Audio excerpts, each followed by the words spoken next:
Il arrive parfois que l'histoire semble bégayer, comme si le temps lui-même dessinait des cercles ou tendait des miroirs entre les époques. Les événements s'alignent, les tensions ressurgissent, des mots anciens refont surface dans les discours contemporains. Le passé, loin d'être figé dans les archives, paraît s'inviter dans le présent avec une troublante familiarité. Ces époques miroirs suscitent une étrange sensation. Sommes-nous en train de revivre quelque chose qui a déjà été ? Les révolutions, les crises, les renaissances, suivent-elles des cycles inscrits dans une mémoire collective, plus vaste, tapis dans l'inconscient des peuples ? Ou bien les astres eux-mêmes rythment-ils ces retours, orchestrant des saisons de l'humanité à l'échelle cosmique ? Et si ces échos du passé cachaient en réalité deux clés, celle de notre propre évolution, ou au contraire, celle de nos schémas répétitifs et dramatiques ?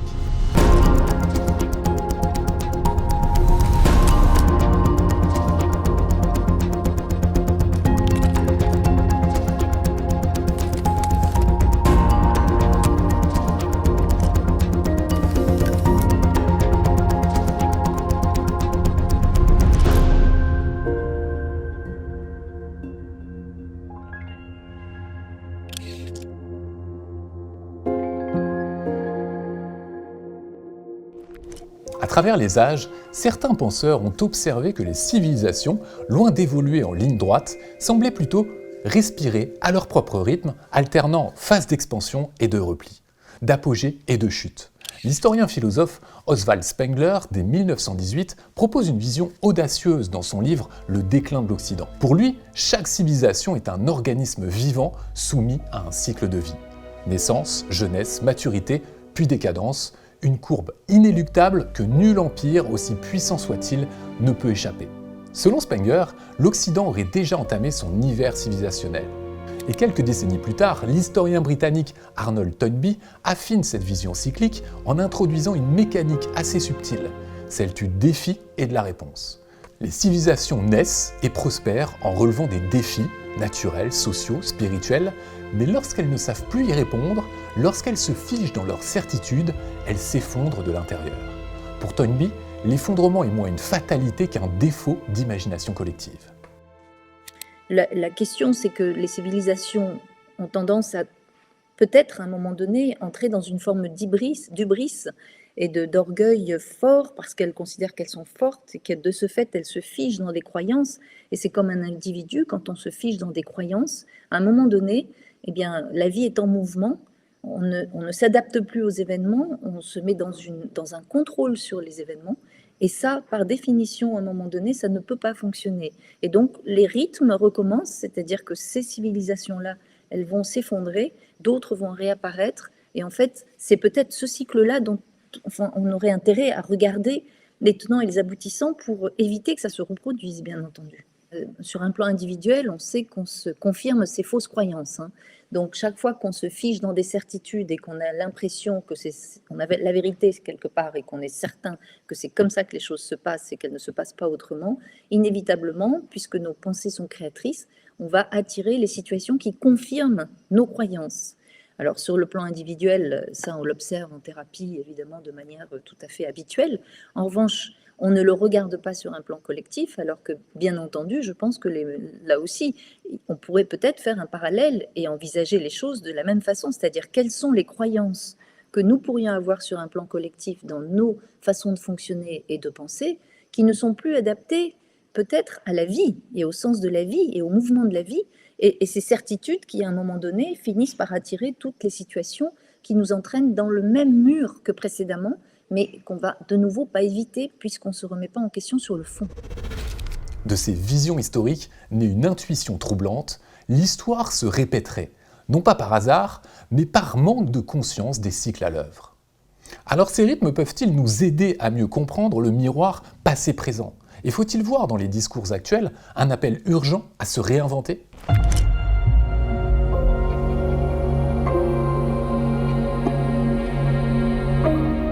Dans les années 1990, et dans cette lignée, les chercheurs américains William Strauss et Neil Howe ont proposé une lecture audacieuse de la société occidentale avec leur théorie des 4 tournants. Selon eux, l'histoire moderne suit un cycle de 80 à 100 ans découpé en 4 phases, prospérité, réveil, déclin et crise, qui se répètent à la manière des saisons. À chaque génération, un nouveau climat culturel, politique et philosophique s'installe, nourri des expériences passées. Dans leur ouvrage éponyme sorti en 1997, les auteurs identifient le moment actuel comme une période de crise majeure, le tournant hivernal du cycle, marqué par des tensions sociales, une remise en cause profonde des institutions et un basculement d'époque inévitable. Leur modèle, inspiré autant de l'histoire américaine que de la philosophie, prévoyait dès les années 1990 qu'entre 2005 et 2030, le monde entrerait dans une zone de turbulence à la fois économique, politique, écologique, annonçant la fin d'un paradigme et la gestation d'un nouveau. Ce regard sur le temps, profondément ancré dans les rythmes générationnels, rejoint à sa manière la vision de Spengler ou Toynbee. Une histoire qui revient non pas pour se répéter à l'identique, mais pour accomplir une spirale, un cycle. Un hiver d'abord, mais avec comme toute saison la promesse d'un printemps à venir. À condition, une fois encore, d'oser ouvrir les yeux sur les énergies. Serions-nous vraiment à la fin d'une ère ? Oui, je suis certaine qu'on est à la fin de quelque chose et au début d'autre chose, et qu'on est vraiment dans le croisement. Il y a cette partie-là qui est en train de s'effondrer, et c'est ce système, et tant international qu'européen, que les démocraties sont en crise depuis déjà un petit moment, on le sait. L'Occident a dominé le monde pendant beaucoup de temps. Aujourd'hui, l'Occident est déstabilisé et tous les pays sont déstabilisés parce qu'il y a une crise identitaire qui est très forte aujourd'hui, qui montre bien qu'il y a un passage qui est en train de se faire et que ce passage va nécessiter une autre façon de penser, une autre façon d'envisager la vie et une autre façon d'envisager notre propre rapport à nous-mêmes.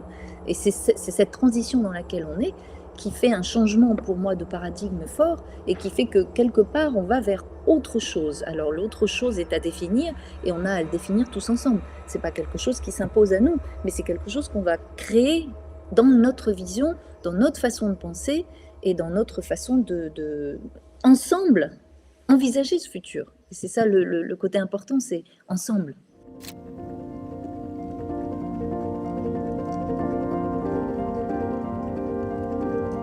Et si derrière les événements historiques se rejouaient toujours les mêmes récits, les mêmes rôles ? Le psychanalyste suisse Carl Gustav Jung a introduit la notion d'archétype pour désigner ces images universelles, ces figures symboliques qui habitent l'inconscient collectif. Le vieux sage, le guerrier, le héros, le créateur ou l'enfant éternel, ces formes primitives seraient les matrices invisibles de notre psyché, influençant à la fois les individus et les peuples. Dans cette perspective, l'histoire ne serait pas qu'un enchaînement d'événements aléatoires, mais une mise en scène où les sociétés incarnent, génération après génération, les mêmes archétypes, parfois sans en avoir conscience. Les périodes de révolution réveillent le héros, les temps de guerre convoquent le guerrier, les renaissances spirituelles révèlent le sage. Les figures changent, mais les rôles sont identiques, ou presque. Quand on a un besoin de sécurité parce qu'on a l'impression que tout est en train de s'effondrer autour de soi et qu'on n'est plus maître de son destin, soit on va revenir en arrière dans une façon de fonctionner plus ancienne, et donc on va revenir à des figures qui nous rassurent. Et ça, c'est quasi automatique, c'est-à-dire qu'on va réinvestir des figures qui nous paraissent... Alors le sage, c'est pas celui qu'on va chercher dans ces moments-là, ça va être plutôt le sauveur, parce qu'il nous rassure. C'est comme un père qui va nous prendre en charge comme si on était des enfants, et que la sécurité va dépendre de ces personnes-là. Alors qu'on sait que notre sécurité, elle dépend de chacun de nous, elle est en nous.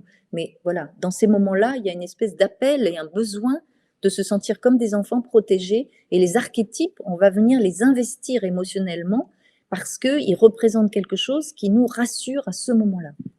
Ces archétypes, transmis à travers bon nombre de récits fondateurs, s'ancrent dans notre mémoire collective, et quand les sociétés se trouvent en crise de sens, elles tendent à réactiver ces figures anciennes, parfois en les détournant pour structurer une réponse. Et c'est ainsi que les répétitions historiques peuvent être vues comme des tentatives inconscientes de rejouer un scénario archétypal inachevé dans le passé.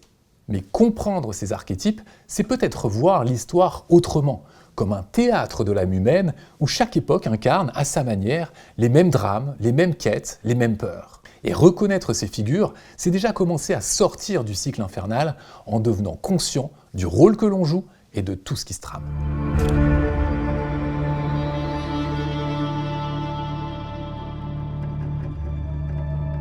L'idée que l'histoire se répète à travers des figures récurrentes ne s'arrête pas aux mythes ou aux contes anciens. Les chercheurs William Strauss et Neil Howe, dans leur théorie des 4 tournants générationnels, rejoignent à leur manière la vision jungienne des archétypes collectifs.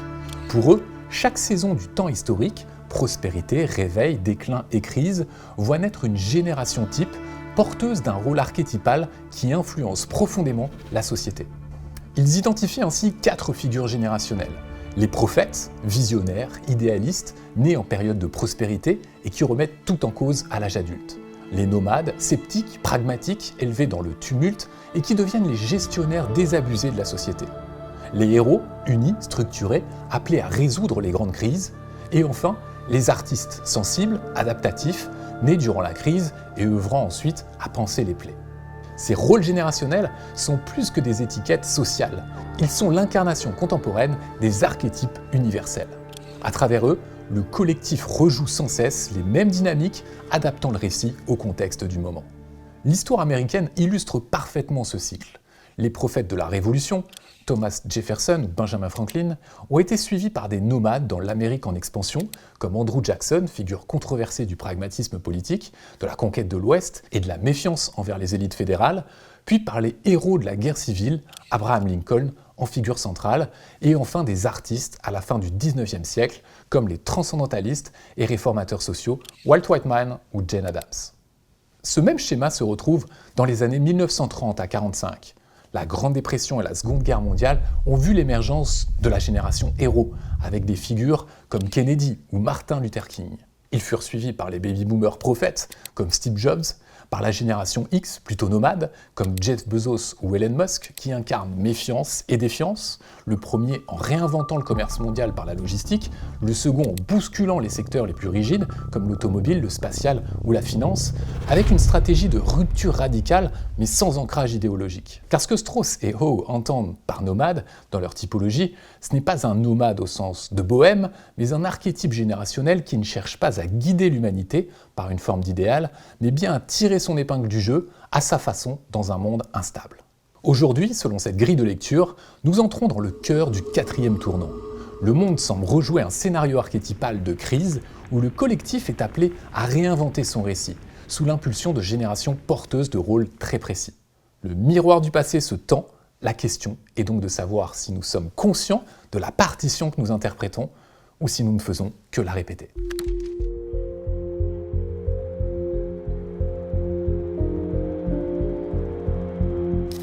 Certaines coïncidences sont troublantes parce qu'elles semblent dépasser le hasard. Lorsqu'un événement contemporain fait écho à un autre, éloigné dans le temps, mais portant la même charge symbolique et la même structure narrative, une question se pose. Et si le temps lui-même se reflétait ? Carl Jung nommait synchronicité ces événements qui, bien que sans lien de cause à effet, s'alignent avec signification, comme si un ordre caché traversait la réalité. Dans cette perspective, les époques miroirs deviennent le théâtre de coïncidences collectives où le passé et le présent se répondent à travers des événements jumeaux. Je pense que les synchronicités ont toujours un sens. Comme pour un individu, une synchronicité dans sa vie, ça a toujours un sens et ça a un sens pour lui en particulier parce que ça résonne en lui. Dans un sens plus collectif, je pense évidemment que ça a également un sens. Lequel, c'est ça qui est à déterminer, parce que c'est pas si simple et c'est pas si clair. Mais en revanche, bien entendu, c'est toujours porteur de sens. C'est toujours une façon, quelque part, ce sont comme des petits signaux pour nous faire prendre conscience d'éléments qu'on veut peut-être pas voir, ou qu'on met sous le tapis, ou qu'on veut pas regarder parce que ça nous arrange pas. Mais en tout cas, ça vient réveiller quelque chose en nous. L'histoire regorge de ces effets miroirs.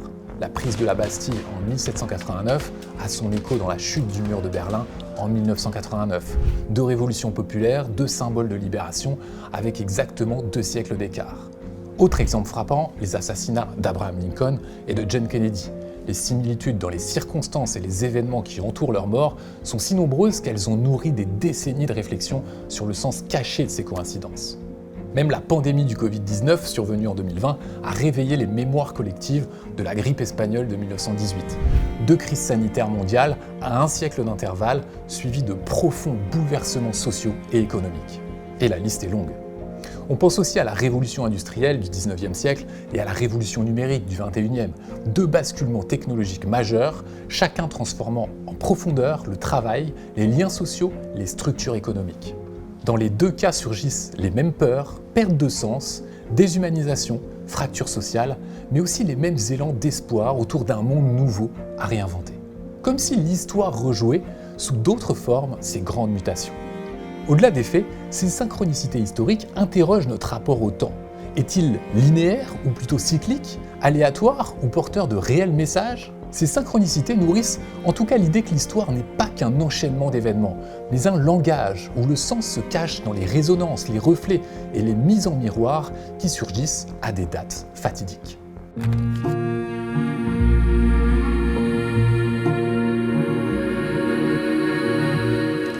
Dans ce contexte, et depuis l'Antiquité, l'observation du ciel n'a cessé de nourrir la conviction que les astres ne sont pas de simples objets lointains, mais les reflets d'un ordre cosmique agissant sur la Terre. C'est pourquoi l'astrologie fascine, interroge et divise. Pour ces praticiens, elle n'est pas une croyance mais un langage symbolique millénaire, une expression de l'âme du monde, une manière d'observer les cycles célestes pour mieux comprendre les mouvements intérieurs des individus et des sociétés. Mais comment expliquer d'un point de vue rationnel que la position des planètes puisse influencer nos vies ? Sur le plan strictement physique, les forces gravitationnelles des planètes sont négligeables sur nos corps. Mars, par exemple, exerce moins d'influence gravitationnelle sur un être humain que la chaise sur laquelle il est assis. Pourtant, certains scientifiques, ouverts à une approche systémique, s'interrogent sur la résonance, la synchronisation des cycles ou même des effets encore inconnus qui pourraient jouer un rôle dans notre perception et notre psyché. Pour l'astrophysicien Percy Zemmour, auteur du livre Les bases scientifiques de l'astrologie pourrait être comprise comme un phénomène subtil où les forces solaires et planétaires interagissent avec le cerveau humain via des processus complexes. D'autres chercheurs, comme le biologiste Rupert Sheldrake, évoquent la notion de champ morphique, sorte de structure invisible de résonance qui relierait les événements et les formes de vie à travers l'espace et le temps. Dans ce cadre, les planètes n'agiraient pas par une force physique directe, mais en tant que repère d'un ordre symbolique qui influence l'inconscient collectif. Pour de nombreux astrologues contemporains comme Richard Tarnas, historien, philosophe, auteur de Cosmos et Psyché, les planètes ne causent rien, mais elles symbolisent des forces archétypales à l'œuvre dans le monde. Tarnas parle d'une corrélation signifiante, une sorte de synchronicité cosmique. Les mouvements célestes et les mouvements de la psyché ne sont pas liés par causalité, mais par résonance, comme deux horloges qui s'accordent mystérieusement. Ainsi, l'astrologie ne serait pas une science des forces, mais une science du sens, un miroir du ciel où les astres deviennent les reflets symboliques de ce qui nous traverse, individuellement, collectivement, historiquement. Et peut-être est-ce là, dans cet art du symbolique vivant, que réside l'une des clés pour comprendre les époques miroirs. L'astrologie n'est pas une croyance. Aujourd'hui, on sait très bien avec l'évolution que l'astrologie, en fin de compte, a une démarche qui est très scientifique, comme je le dis toujours. Observation du ciel, observation de mouvements planétaires, observation des corrélations qu'il y a entre la position des astres dans le ciel et les événements ici-bas. Et à partir de là, on fait ce qu'on appelle le phénomène de répétition. On observe quand ce cycle-là, qui a donné une situation donnée par le passé, se reforme, est-ce qu'il va redonner la même situation? Mais tout au moins, lorsque les cycles se reforment, il y a forcément quelque chose qui va se passer ici-bas. C'est-à-dire qu'il y a une corrélation entre l'en haut et l'en bas, ce qui nous ramène à la fameuse formule de la table d'émeraude. Tout ce qui est en haut est comme ce qui est en bas.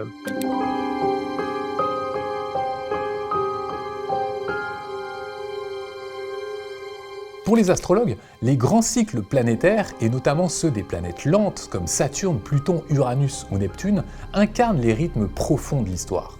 Ces cycles, qui s'étendent sur plusieurs décennies, seraient les battements de cœur du temps collectif, marquant les tournants majeurs des civilisations.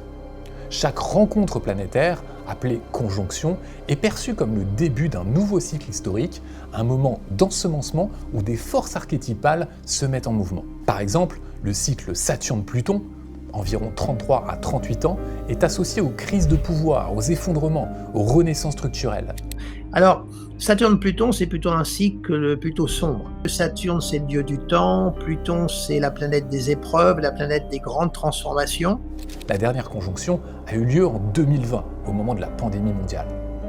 Le cycle Uranus-Neptune, environ 172 ans, évoque les révolutions spirituelles, artistiques et les grandes utopies.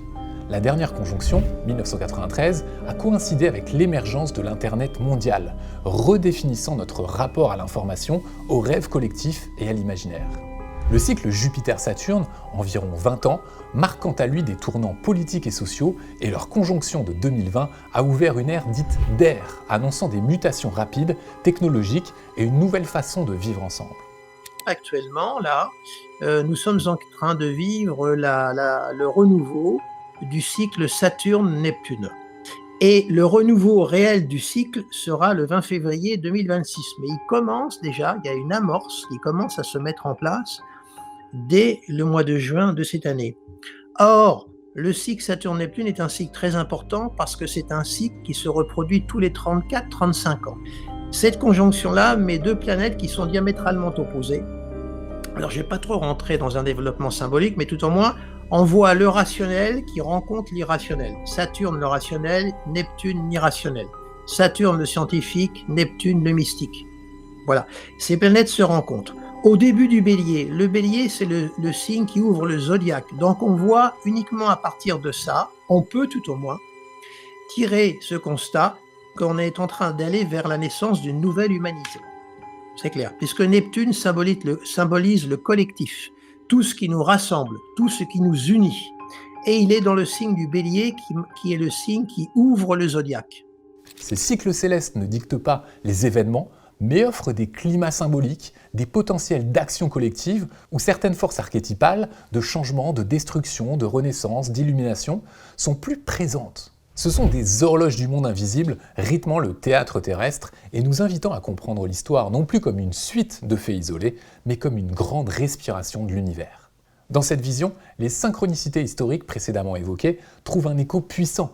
Le temps astrologique devient un langage et les cycles planétaires, les grandes saisons de l'âme du monde.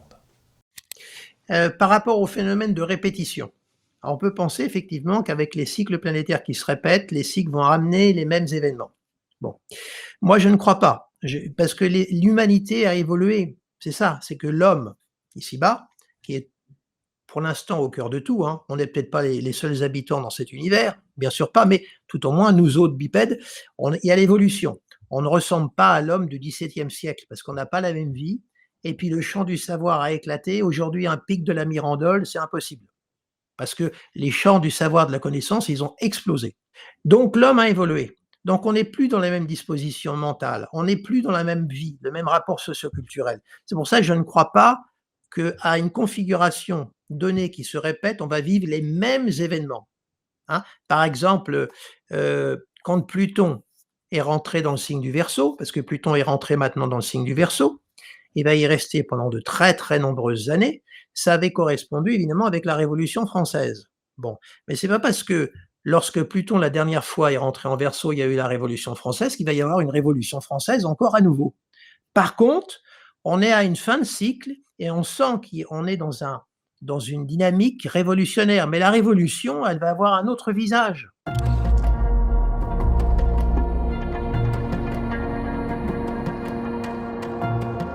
À l'échelle des siècles, la montée et la chute des empires offrent un spectacle presque rituel, comme si les grandes puissances obéissaient à une loi cyclique. De l'Empire romain aux États-Unis d'aujourd'hui, les trajectoires impériales semblent suivre un scénario étrangement similaire. Expansion rapide, apogée culturelle et militaire, excès puis effondrement. Et à chaque fois, une prochaine puissance émerge sur les ruines de l'ancienne, rejoint le même rêve de domination. L'historien Abdelrahman Mohamed Khaldoun, dès le XIVe siècle, observait déjà cette loi du cycle dynastique. Toute entité politique née dans la cohésion s'élève dans la force et décline dans le luxe et la division. Plus récemment, des penseurs comme Paul Kennedy ou Peter Turchin, avec l'étude mathématique des cycles historiques, ont identifié les mêmes constantes. Accumulation de richesses, inégalité croissante, conflits internes, épuisement des ressources, puis effondrement inévitable. Rome et l'Empire britannique ont suivi ce même schéma. Et aujourd'hui, certains voient dans la trajectoire des États-Unis, ou même de l'Occident, les signes d'un basculement analogue. Les astrologues pointent la présence de Pluton en Capricorne, active lors de la Révolution américaine en 1776, et revenue en 2022. Une synchronicité troublante, symbole de mort et renaissance des structures de pouvoir. Pour certains d'entre eux, cette période marque la fin d'un cycle impérial mondial et l'émergence d'un nouvel ordre encore indéfini. Et ces résonances historiques ne sont pas que des curiosités, elles interrogent la nature même du pouvoir, sa fragilité et notre tendance à reproduire les mêmes erreurs. car les empires, comme les individus, sont soumis aux grands archétypes, le conquérant, le souverain, le destructeur, et tant qu'ils restent inconscients de cela, ils sont prisonniers de leur propre chute. Alors pour Donald Trump, lui, c'est un Uranien, il a une conjonction Soleil-Uranus, au trigone de Jupiter. On est dans des planètes là de feu. Soleil, Uranus sont des planètes de feu, et Uranus est une planète qui bouscule, qui oblige à aller de l'avant. Or, il symbolise ça. Il est l'homme par qui actuellement le monde est en train de bouger. Il est en train de, c'est-à-dire que il est là en place et il fait bouger les lignes. Alors, je ne vais pas rentrer dans le propos, savoir si oui ou non il a raison ou pas. C'est pas notre propos. Il est là, à mon avis, il y a une raison au niveau d'une intelligence, je dirais supérieure, une intelligence cosmique, je ne sais, mais je crois qu'on peut employer cette formulation-là. Il a un rôle, il n'a pas été élu par hasard, je ne crois pas au hasard, et il renferme effectivement cette dynamique d'aller de l'avant, de transformer, de bousculer et de faire, comment dirais-je, soit ce qu'on se refuse de faire ou ce qu'on n'a jamais pensé faire. Il est là il ose, il avance, il bouscule. Alors évidemment, il y a un côté imprévisible chez le personnage. Évidemment, alors là, je ne vais pas rentrer dans sa psychologie profonde, hein, c'est pas le but, mais on voit que lui aussi, il est là à un moment donné, et c'est pas par hasard qu'il soit là, du tout, du tout. Il fait bouger les lignes. C'est l'homme par qui, indéniablement, comment dirais-je, le basculement va se provoquer. C'est comme si c'était un effet domino.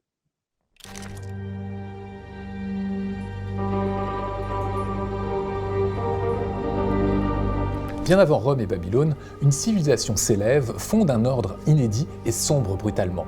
L'Empire akkadien, né vers moins 2334 avant notre ère, sous l'impulsion de Sargon d'Akkad, est considéré comme le premier empire unifié de l'histoire humaine. Centralisation politique, armée permanente, essor commercial, innovation culturelle, tout y est. Mais en moins de 2 siècles, l'Empire s'effondre sous l'effet de crises écologiques, sociales et religieuses. Les chroniques mésopotamiennes évoquent des désastres naturels, la malédiction d'Akkad et la colère des dieux face à l'arrogance du pouvoir. Aujourd'hui, l'archéologie et la climatologie confirment qu'un changement climatique brutal, probablement lié à une sécheresse prolongée, a provoqué famine, migration et instabilité politique. L'Empire, incapable de s'adapter, s'est désintégré. Et les astrologues contemporains, explorant l'histoire longue, comme Richard Tarnas dans Cosmos et Psyché, soulignent qu'à l'époque de l'Empire akkadien s'amorçait un cycle Pluton-Neptune avec une conjonction autour de moins 2250 avant Jésus-Christ, symbolisant la dissolution des structures collectives et des transformations profondes de la conscience et du pouvoir spirituel. Pour Tarnas, Pluton incarne la mort, la régénération, la destruction des formes obsolètes, tandis que Neptune évoque le chaos, la dissolution, l'appel à une forme de transcendance. Leur conjonction, dans ce contexte, coïncide avec l'effondrement d'un ordre impérial devenu rigide et déconnecté du vivant. De même, des reconstitutions astrologiques situent à cette époque une opposition Saturne-Uranus, associée historiquement à des tensions entre un ordre établi, gouverné par Saturne, et des forces de rupture et d'imprévu, gouvernées par Uranus. Ce climat astral, dans une lecture symbolique, reflète les fractures internes de l'Empire et l'émergence de forces nouvelles, hors du contrôle centralisé. Loin de prouver une causalité totale, ces corrélations rythmiques nourrissent néanmoins la réflexion sur ce fameux temps cyclique, où les astres, comme horloge du sens, accompagnent les mutations majeures de l'humanité. Et peut-être que l'Akkad antique, dans sa gloire et sa chute, incarne le premier archétype impérial et nous rappelle que les civilisations sont soumises aux mêmes forces naturelles et célestes.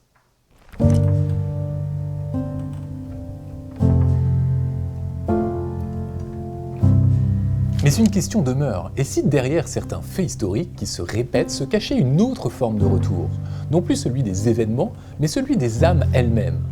Nombre de traditions spirituelles, de l'hindouisme au bouddhisme, en passant par les enseignements ésotériques occidentaux, considèrent que l'âme se réincarne pour poursuivre son évolution.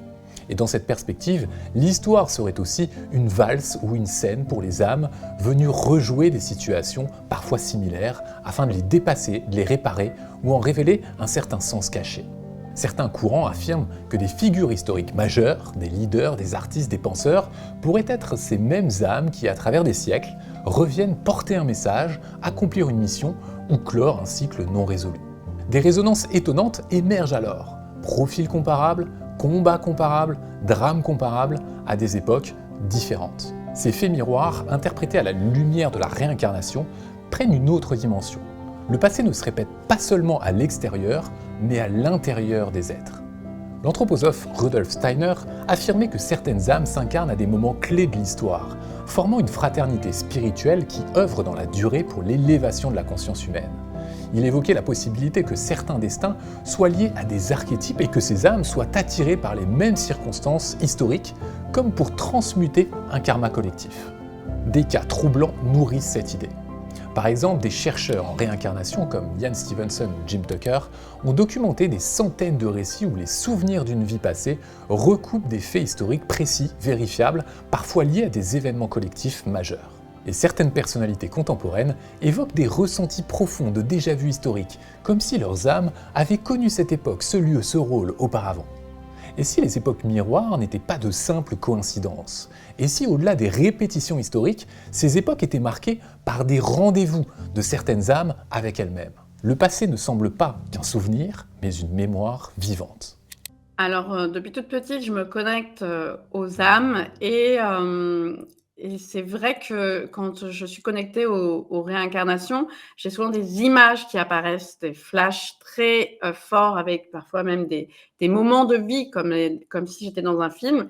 Il se trouve que j'ai eu ce don depuis toute petite et ça m'a permis de pouvoir voir des personnalités à travers les siècles et les époques. Par exemple, il y a le cas de William Shakespeare qui est extraordinaire. William Shakespeare est né en 1564, est mort en 1616 et il a rencontré au cours de sa vie une femme qui s'appelle Anne Hathaway. Et ça va être la femme de sa vie. Il faut savoir qu'aujourd'hui, dans notre époque, il y a un acteur qui s'appelle Adam Schulman qui est fou amoureux d'Anne Hathaway. Ils se sont d'ailleurs mariés et ils vivent encore ensemble. Et c'est intéressant parce que Shakespeare a dit, il l'a écrit, qu'il aimerait cette femme pendant des siècles et des siècles. Et en fait, ils s'aiment tellement fort et du coup, ils sont vraiment dans une zone de confort tous les deux qu'ils arrivent à se réincarner avec non seulement le même nom, même prénom, même physique pour Adam Schulman et Shakespeare. Donc, c'est incroyable parce que finalement, on voit que même à travers les siècles, on retrouve les mêmes histoires.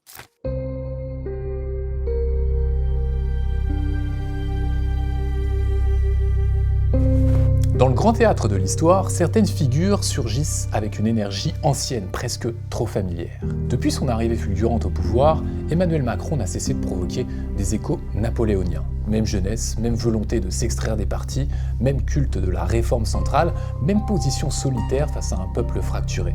Pour certains, comme la médium Claire Thomas, ce n'est pas un hasard. Dès 2017, elle mentionnait que Macron serait, selon elle, une forme de réincarnation de Napoléon Bonaparte, revenu pour vivre à nouveau ce destin impérial. Il y a le côté, justement, Macron, président jupitérien. Mais d'où ça sort, ce président jupitérien? Eh bien, figurez-vous que Napoléon Ier, comme je vous l'ai dit tout à l'heure, c'était quelqu'un qui croyait en Dieu, mais finalement, il n'aimait pas vraiment l'Église. Pour lui, le pouvoir, c'était lui avec Dieu. Voilà, c'est Dieu, moi, et puis le reste... ce n'est pas le plus important. En même temps, d'un certain côté, il a raison, puisqu'on doit tous cultiver notre relation avec Dieu. Il adorait en fait toute la culture des dieux romains, des dieux grecs. Et du coup, quand on dit Macron président jupitérien, ça fait une référence à Napoléon, puisque Napoléon, en fait, adorait tous ces dieux gréco-romains. Sans trancher sur la réalité de cette réincarnation, on ne peut nier les étonnantes résonances historiques et symboliques. Quelques dates miroirs déjà. En 1799, Napoléon prend le pouvoir après un coup d'État et fonde le consulat. En 2017, Macron arrive au pouvoir dans un contexte de rejet des partis et avec une volonté de refondation politique.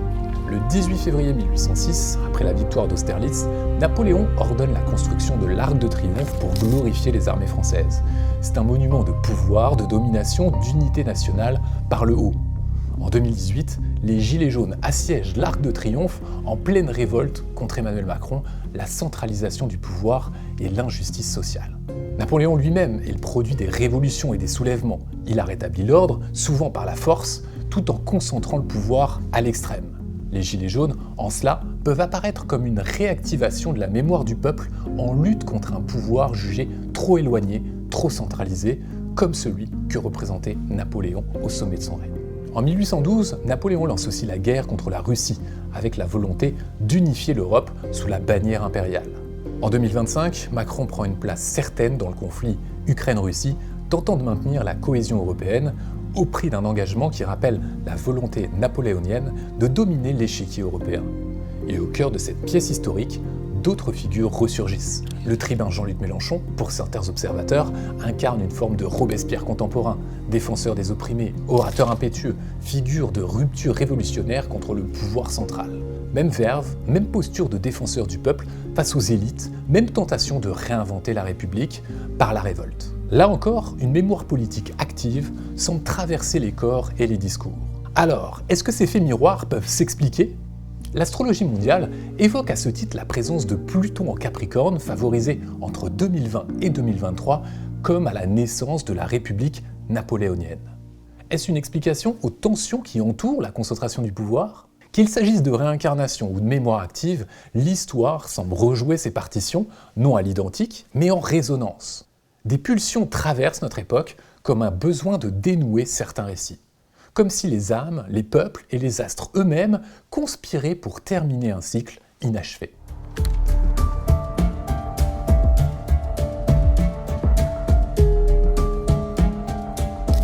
Pendant que l'Occident rejoue certaines tensions révolutionnaires, la Russie, elle, semble vouloir réactiver un autre archétype, celui de l'Empire éternel, inattaquable et sacré, au centre d'une mission historique quasi mystique.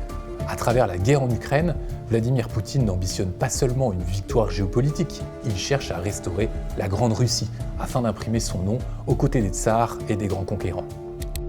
Vladimir Poutine contient le cycle Saturne-Neptune. Et on sait qu'il vit dans la nostalgie de l'ex-Union soviétique. D'ailleurs, c'est le produit de l'ex-Union soviétique. Le parcours de Poutine, on voit ex-KGB, etc. Donc, au moment où il y a justement la reformation du cycle Saturne-Neptune, la Russie occupe le premier plan du paysage géopolitique. Je pense que dans l'inconscient des peuples, l'inconscient collectif des peuples, on a des façons de fonctionner, on a des croyances, on a des cultures, on a des spécificités, et c'est indispensable d'en tenir compte et en même temps de voir qu'à travers l'histoire, ce sont des moments clés qui vont faire ressurgir ces inconscients parce que quelque part, on en est tous porteurs sans en avoir conscience. Et donc, les répétitions de scénarios, elles vont se mettre en place à partir de ces inconscients, puisque dans cet espace d'inconscient, il y a aussi toutes les mémoires et tout ce qui a été vécu, historiquement parlant, mais aussi tous nos modes de réaction face aux événements. Et donc, il suffit que quelque chose se remette sur le chemin, qui ait une connotation, qui fasse écho sur cet inconscient, et ça va le faire ressurgir de manière très très forte. Comme des valeurs aussi qui sont vraiment fondamentales pour certains peuples, qui quand on va les toucher, elles vont évidemment, ça va provoquer une réaction très très forte des populations sans qu'elles en aient conscience. C'est ça qui est intéressant, c'est que l'inconscient collectif, on est à la fois partie prenante et à la fois on le subit parfois dans son mode de fonctionnement, parce qu'il va avoir une influence sur nous et il va quelque part nous faire réagir sans qu'on en ait conscience. Certains analystes parlent d'une répétition du 19e siècle, époque de l'Empire russe expansionniste. Les astrologues, eux, pointent que la Russie traverse un retour de Pluton à la position de 1917, l'année même de la Révolution russe, avec une phase critique de Saturne et Uranus associée aux tensions entre l'ordre ancien et le changement forcé. L'entrée de Pluton en Verseau de 2023 à 2043, un signe très lié aux collectivités, à l'émancipation, à la technologie, pourrait symboliquement annoncer la fin des régimes autoritaires, ou au contraire, toutes les façons de médaille, leur tentative ultime de se maintenir par la force, coûte que coûte. La Russie semble donc incarner ici le refus de la dissolution d'un ordre ancien et cet appel inconscient à une confrontation totale. Dans cette dynamique, le conflit en Ukraine devient un nouveau théâtre archétypal où s'affrontent le conservatisme impérial et les forces du changement global.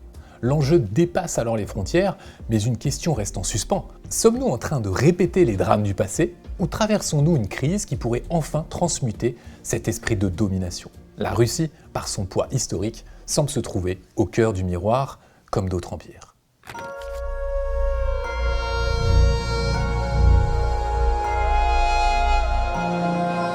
Si le passé se reflète dans le présent, l'avenir ne surgit jamais par hasard. À la lumière des cycles historiques et des grands rythmes astrologiques, notre époque apparaît comme un carrefour critique.